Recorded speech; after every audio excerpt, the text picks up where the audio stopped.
5G is going to enable some services that were previously unimaginable. Take drones, for example. Whoa, what's happening? Oh my, this drone is out of control.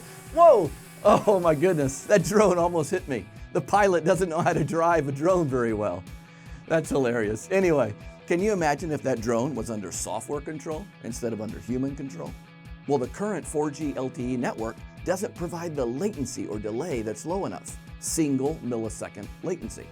But the 5G network will provide single millisecond latency, and that will enable this drone to sense its surroundings and not hit my head and move within milliseconds, not tens of milliseconds or hundreds of milliseconds.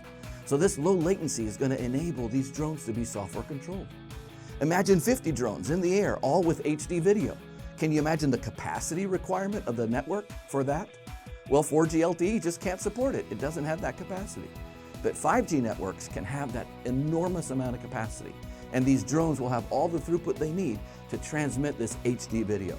So these two features, lower latency and higher capacity or higher throughput, can enable services like these drone services that previously we can't imagine.